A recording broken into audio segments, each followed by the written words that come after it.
Hélène a 39 ans. Elle a depuis quelques mois des règles qui sont devenues abondantes. À chaque cycle, la quantité de saignement est anormalement élevée, ce qui lui impose de changer de protection 2 fois plus souvent en période de menstruation. Il lui arrive parfois de retrouver des caillots dans les pertes sanguines. Cette situation représente pour elle un important inconfort au quotidien, car elle se retrouve régulièrement dans des situations délicates lorsque son pantalon est taché. Elle se sent obligée de porter par sécurité une veste autour de la taille pour camoufler la zone en question et d'éviter à tout prix de porter des vêtements de couleur claire en période de règles. Elle est parfois contrainte de rester à domicile et de ne pas pouvoir se rendre au travail ou aux activités de loisirs du fait de l'inconfort et de la gêne occasionnée. Ces saignements abondants et répétés lui occasionnent une grande fatigue au quotidien. La prise de sang demandée par son médecin généraliste a détecté une anémie, pour laquelle elle prend désormais des comprimés de fer au quotidien. L'échographie pelvienne, également prescrite, a fait découvrir la présence de fibromes utérins.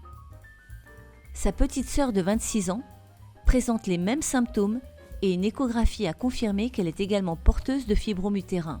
Les saignements abondants durant les règles, appelées ménorragies, sont une des manifestations des fibromes utérins, pathologie pour laquelle il existe aujourd'hui un traitement mini-invasif, efficace et bien toléré.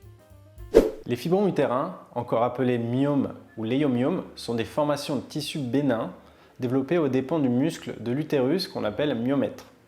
Ce sont des lésions arrondies engorgées de sang, de composantes fibromusculaires et conjonctives, principalement composées de cellules musculaires lisses. Lorsque les symptômes liés aux fibromes occasionnent un retentissement sur la qualité de vie, on propose une chirurgie de résection ou, en alternative, une embolisation. L'embolisation est un traitement conservateur de l'utérus, mini-invasif, ambulatoire et pratiqué sous anesthésie locale. C'est un traitement qui agit uniquement par les vaisseaux et qui ne ressèque pas le tissu. L'efficacité de l'embolisation est superposable à celle de la chirurgie.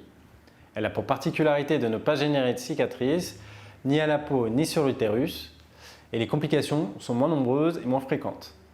Elle ne perturbe pas la fécondation et peut tout à fait être proposée en cas de projet de grossesse ultérieur.